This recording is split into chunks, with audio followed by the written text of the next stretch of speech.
Welcome to today's Nursing Mentor podcast. In the next 3 minutes, we'll be addressing the critical importance of healthcare bundles in infection prevention, with a particular focus on preventing central line-associated bloodstream infections, Clabsi and Ventilator-Associated Pneumonia (VAP). These are life-threatening complications that can be mitigated by following proven protocols.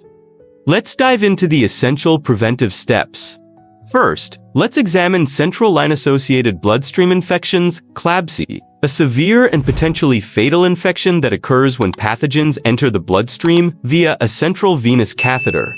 The first line of defense against CLABSI is meticulous hand hygiene. Healthcare providers must cleanse their hands thoroughly before any manipulation of the central line. This step cannot be overstated. Secondly, maintaining aseptic technique during catheter insertion and during dressing changes is imperative. This involves using sterile equipment and following strict infection control protocols to prevent microbial contamination. Furthermore, central lines should be utilized judiciously only when absolutely necessary and for the shortest duration possible. Prolonged catheterization increases the risk of infection. Always assess the insertion site for signs of erythema, swelling, or discharge, as these are indicative of infection. Next, let's shift focus to VAP, or Ventilator-Associated Pneumonia, which develops when bacteria infiltrate the lungs of a patient on mechanical ventilation. One of the most effective preventive strategies is to elevate the patient's head to an angle of 30 to 45 degrees. This helps prevent aspiration of gastric contents, a common pathway for pathogens to reach the lungs. Oral hygiene plays a pivotal role in reducing VAP risk.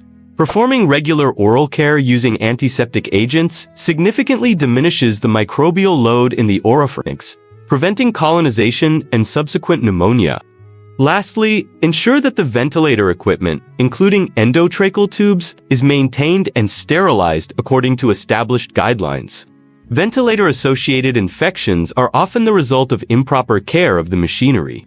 Also, extubating the patient as early as possible is beneficial in minimizing the risk of ventilator-associated complications. In summary, preventing CLABSI and VAP relies on a systematic approach: hand hygiene, aseptic technique, limiting catheter duration, elevating the head of the bed, oral care, and ensuring proper equipment maintenance. By implementing these simple yet effective measures, we significantly reduce the risk of these dangerous infections. Thank you for tuning in. Remember, small actions can lead to substantial improvements in patient outcomes. Stay tuned for more healthcare insights in our next episode. Stop the video and check the new vocabularies in the description.